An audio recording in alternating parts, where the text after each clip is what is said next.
c'est l'occasion pour chacun d'entre nous de se remettre en question. Car malheureusement, la plupart des gens vivent dans la vie de ce bas monde, le temps il passe, ils sont des spectateurs. Ils ne réagissent pas. Et le plus intelligent d'entre nous, c'est celui qui se remet en question d'une manière régulière. Pourquoi? Pour se corriger. Car quand on ne se remet pas en question et on ne se pose pas de questions, on continue dans quoi?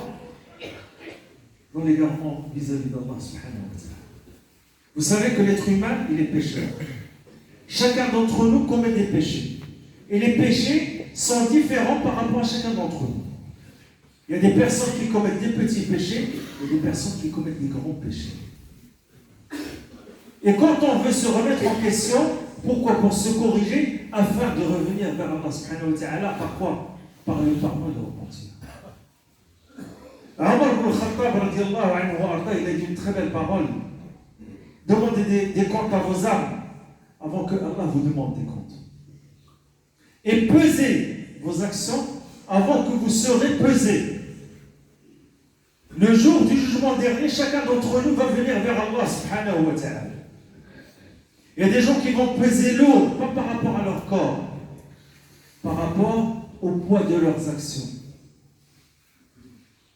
Il y aura des gens qui vont venir, ils étaient énormes sur terre, ils n'auront même pas le poids d'une aile de mouche. Subhanallah. Et nous, le jour du jugement dernier, on ne peut plus l'œuvrer. Ce jour, c'est fini, ton livre il est fermé. Tu vas être devant Allah et Allah il va te dire, voilà mon serviteur, ce que tu as fait, voilà ce que tu as fait. Tout est marqué, tout ce que tu as dit, tout ce que tu as fait. Est-ce qu'un jour tu t'es posé la question, je dois me remettre en question d'une manière régulière? Pourquoi? Parce que quand tu te poses des questions, tu te remets en question, le jugement avec Allah subhanahu wa ta'ala sera plus facile. Quand tu te poses des questions, tu te remets en question, qu'est-ce qui se passe? Tu te corriges d'une manière régulière. Et tu demandes bien sûr le pardon d'Allah et tu te repens auprès d'Allah. Et quand Allah te donne son repentir, il va te guider vers son chemin. Et nous, malheureusement, tellement qu'on vit dans la tradition des choses, qu'est-ce qu'on fait? On fait la prière, une petite bonne action par là, une par là, et ça s'arrête là. Ya ibadallah. On ne va pas rentrer au paradis avec sa prière. On va rentrer au paradis par le nombre d'actions qu'on va faire vis-à-vis d'Allah. Est-ce que Allah mérite pour nous juste cette prière? Allah t'a donné la vie à Allah. La vie que personne ne peut te donner. Allah t'a donné la santé. Allah t'a donné des enfants. Allah t'a donné le soleil. Allah t'a donné de l'eau. Il y a beaucoup de gens qui disent, moi je vais faire mes courses au supermarché, aucun problème. Dans le supermarché, il y a quoi? Il y a des fruits et légumes. Ces fruits et légumes, ils les marques de qui? Ils les marques d'Allah subhanahu wa ta'ala. À travers quoi? À travers l'eau que Allah descend sur terre. Tu veux vraiment te remettre en question? Regarde les bienfaits d'Allah envers toi, ya Abdullah. Est-ce que les bienfaits d'Allah méritent cette prière? Regarde ta défaillance vis-à-vis d'Allah subhanahu wa ta'ala. Allah, ya Abdullah, il t'a donné quoi? Il t'a donné tout ce que tu veux sur terre. Tous les bienfaits. Et qu'est-ce qu'on fait nous? On désobéit à Allah d'une manière permanente. Sans demander le pardon. C'est ça que mérite Allah envers nous. On doit se remettre en question. Pourquoi? Afin de se corriger tout simplement.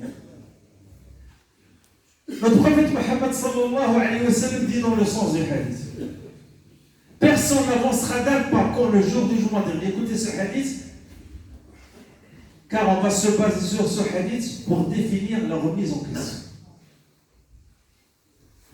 La première des questions que Allah va nous poser, car Allah par sa miséricorde il nous a donné les 4 questions qu'il va nous poser le jour du jugement dernier. C'est comme quelqu'un qui va passer un examen et à l'avance il a les questions. Et bien sûr il a les réponses. Ta vie, t'as fait quoi de ta vie, Allah? Et chacun de nous se pose cette question. Qu'est-ce que j'ai fait de ma vie? J'ai 20 ans, j'ai 30 ans, j'ai 40, j'ai 50, j'ai 60 ans. Qu'est-ce que j'ai fait de ma vie? Est-ce que j'ai fait des actions qui encourent la satisfaction d'Allah ou qui encourent la colère d'Allah subhanahu wa ta'ala? Le croyant, c'est celui qui réfléchit toujours comme ça. Qu'est-ce que j'ai fait de bien? Qu'est-ce que j'ai fait de mal?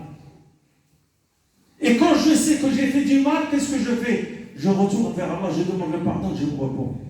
Mais un repentir sincère. C'est pas je commets le haram aujourd'hui, je demande le pardon d'Allah et je me repens et demain je recommets le haram. Non, c'est pas comme ça. Si Allah accepte ton repentir, le lendemain, tu ne vas plus faire le haram. Et celui qui veut vraiment s'attacher à Allah subhanahu wa ta'ala, il doit être sincère envers lui. Quand tu fais quelque chose, tu l'as fait d'une manière sincère. Quand je demande le repentir et le pardon, je demande sincèrement. Ce n'est pas juste une parole. Parce que nous, malheureusement, on a tendance à dire quoi? Je dis quoi? Astaghfirullah al-azim alladhi la ilaha illa hu al-hayy al-qayyum wa atubu ilayh, juste par la langue. Ya Abdallah.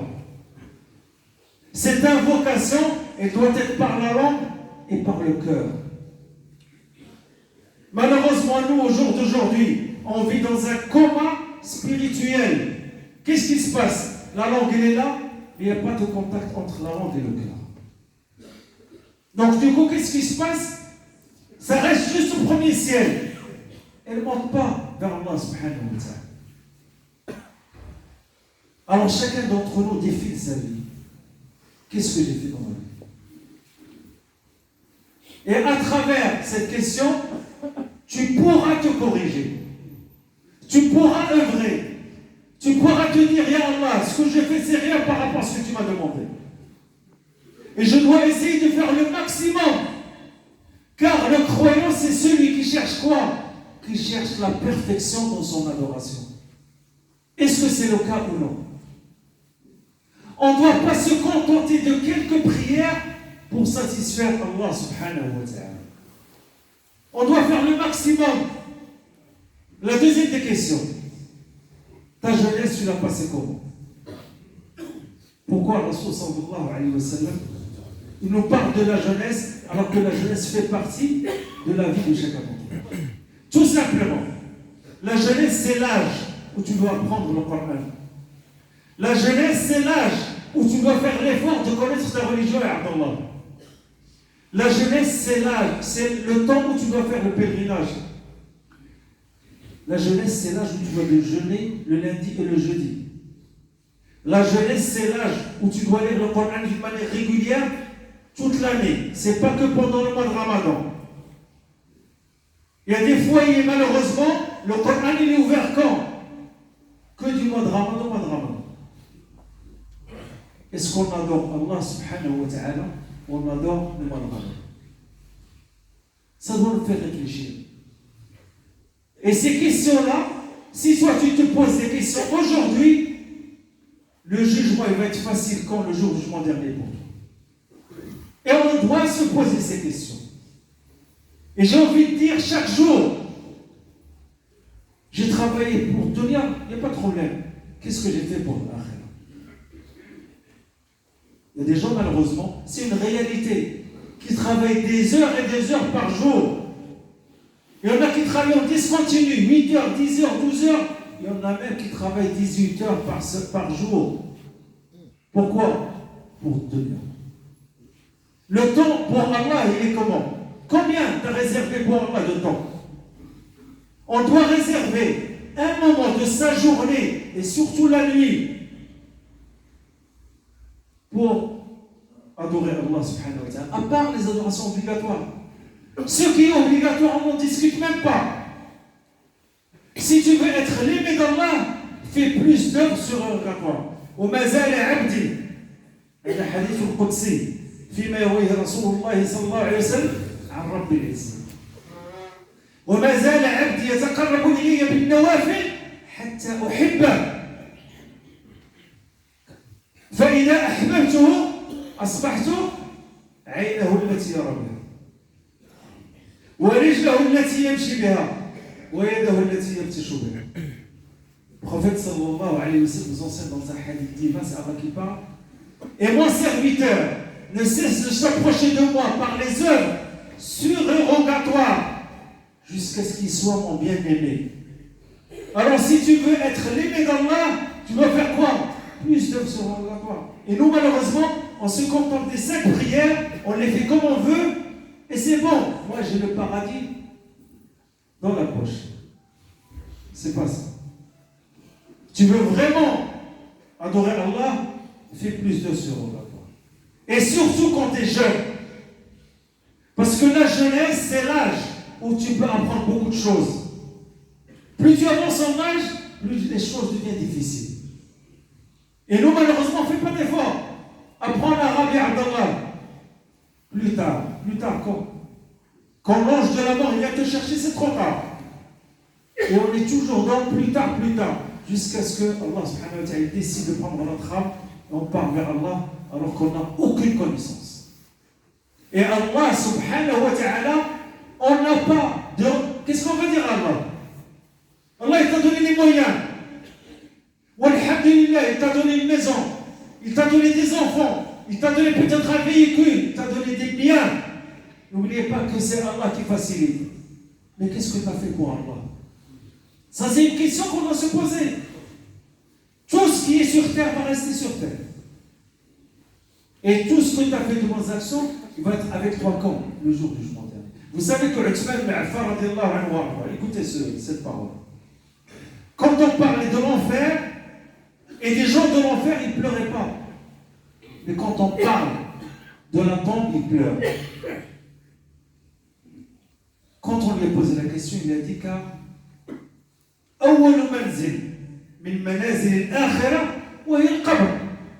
il disait que la première étape de l'au-delà, c'est la tombe. Il pleurait pourquoi? Parce qu'il savait que les 3 questions que les anges vont nous poser sont difficiles à répondre. Et que nous, on a toute facilité. On s'est dit, moi je rentre dans ma tombe, je réponds vite fait. Impossible, Abdallah. Si Allah te raffermit pas encore, jamais tu pourras répondre. Quand l'être humain il est en terre, حين يدفن العبد ماذا يقول له رب العالمين؟ اسمعوا لهذا الحديث القدسي. سبحان الله ça fait mal. ذهبوا وتركوك وفي التراب دفنوك ولو بقوا معك ما نفعوك ولم يبقى لك إلا أن الحي الذي لا يموت لا إله إلا الله محمد رسول الله. Quand l'être humain il est enterré, Allah il lui parle, qu'est-ce qu'il lui dit? Ils sont partis et t'ont laissé. Est-ce que quelqu'un peut rester avec quelqu'un qui est dans sa tombe? Personne. Et dans la terre, ils t'ont enterré.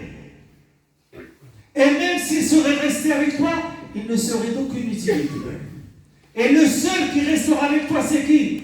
C'est Allah subhanahu wa ta'ala. Sauf que Allah il va rester avec toi si tu es un croyant, avec les anges de quoi? Avec les anges de la miséricorde. Si tu étais quelqu'un qui n'était pas dans le chemin d'Allah, Allah il va être avec toi avec les anges de l'enfer, les anges du châtiment. L'être humain quand on va pour l'enterrer. حين يحمل العبد ليوارى التراب نفسه تتكلم. هذا حديث لرسول الله صلى الله عليه وسلم. ماذا تقول نفسه؟ يا أهلي ويا أحبابي لا تلعبن بكم الدنيا كما لعبت بي. جمعت المال من حله وحرامه فالمال لكم والحساب عليه. Quand l'être humain est en train, on le porte pour aller l'enterrer. Son âme, elle parle, qu'est-ce qu'il dit? Ne soyez pas dupés par la vie de ce bas monde. J'ai amassé l'argent du licite et de l'illicite. L'argent, il est pour vous et c'est moi qui subira quoi le jugement? On doit se réveiller. Et on doit savoir qu'un jour, on va mourir. Qu'est-ce qu'on a préparé pour ce jour? Ça, c'est des questions qu'on doit se poser aujourd'hui avant demain. Parce que quand tu te poses des questions aujourd'hui, tu peux œuvrer. Quand tu ne te poses pas de questions, tu vis comme un monsieur tout le monde. Le croyant, c'est celui qui se prépare. Il sait qu'un jour, il va partir. ses valises ils sont à côté de lui. Il est prêt. Est-ce que c'est le cas pour nous, non? Et la troisième des questions. Ton argent, tu l'as eu comment et tu l'as dépensé comment? Alors chacun d'entre nous se pose cette question. Est-ce que mon argent il est halal ou il est haram? Si ton argent il est haram, ya Abdallah, aucune action n'est acceptée. Vous savez, Allah subhanahu wa ta'ala n'accepte pas l'argent qui est haram. مال الحرام لا يدوم وإذا دام لا ينفع. Donc on doit réfléchir à notre argent. Car l'argent que tu aies de haram, aucune action n'est acceptée. Le plus grave, tu vas être jugé par rapport à ça. Et la quatrième et la dernière des questions, ta science compte, qu'est-ce que tu en as fait? Il y a beaucoup de gens qui disent, moi j'ai pas de science, j'ai pas de connaissance. Walhamdulillah, chaque vendredi, dans cette mosquée ou ailleurs, on écoute des khotam. On écoute des prêches. Qu'est-ce qu'on a mis en pratique? C'est ça ta connaissance, c'est important. Ta connaissance, c'est pas d'être un savant ou d'être un imam. Ta connaissance, c'est ce que tu connais de halal et de haram. Qu'est-ce qu'on en a fait? Qu'est-ce qu'on a mis en pratique? Et celui qui se pose des questions aujourd'hui, le jugement il sera plus facile le jour du jugement. Donc chacun d'entre nous, Inch'Allah, prend un temps de sa journée. Surtout le soir. Et ne dites pas, j'ai pas le temps. Tu prends 10 minutes, un quart d'heure, 30 minutes de ta soirée. Quand tu fais la prière de l'Isha, pose-toi des questions. Qu'est-ce que j'ai fait de ma journée? Qu'est-ce que j'ai fait de bien? Qu'est-ce que j'ai fait de mal? Mon argent, est-ce qu'il était haram ou il était halal? Comment je me suis comporté cette journée avec les gens? C'est important aussi. Qu'est-ce que j'ai transmis à mes enfants? Tout ça, c'est des questions qu'on doit se poser. Si tu veux que le jour du jugement dernier, Inch'Allah, le jugement sera plus facile. Et celui qui demande des comptes à son âme aujourd'hui, comme Allah subhanahu wa ta'ala dit dans le Coran, Ya ayyuhal ladhina amanu taqullaha wal tanzur nafsun ma qaddamat lighad. Oh vous les croyants, craignez Allah et chaque âme regarde ce qu'elle a préparé pour demain. Et ce verset, هذه الآية تسمى بآية المحاسبة. C'est le verset de la remise en question. نسأل من الله سبحانه وتعالى أن يجعلنا من الذين يسمعون القول فيتبعون أحسنه. اللهم لا تدع لنا في مقامنا هذا ذنبا إلا غفرته ولا عيبا إلا سترته ولا ميتا إلا رحمته ولا حاجة من حوائج الدنيا لك فيها رضا ولنا فيها صلاح إلا أعنتنا على قضائها. اللهم اهدنا فيمن هديت وعافنا فيمن عافيت وتولنا فيمن توليت وبارك لنا فيما اعطيت وقنا سوء وشر ما قضيت انك تقضي بالحق ولا يقضى عليك انه لا يذل من واليت ولا يعز من عاديت تبارك ربنا وتعالى. Je sais une chose à la fin, Inch'Allah, les paroles qu'on a écoutées, c'est pas juste des paroles en l'air. C'est des paroles qu'Inch'Allah, chacun d'entre nous se décide à les mettre en pratique. Parce que le plus important, c'est pas juste d'écouter. La Jumu'ah, c'est bien de venir, d'écouter, mais le plus important, c'est de le mettre en pratique.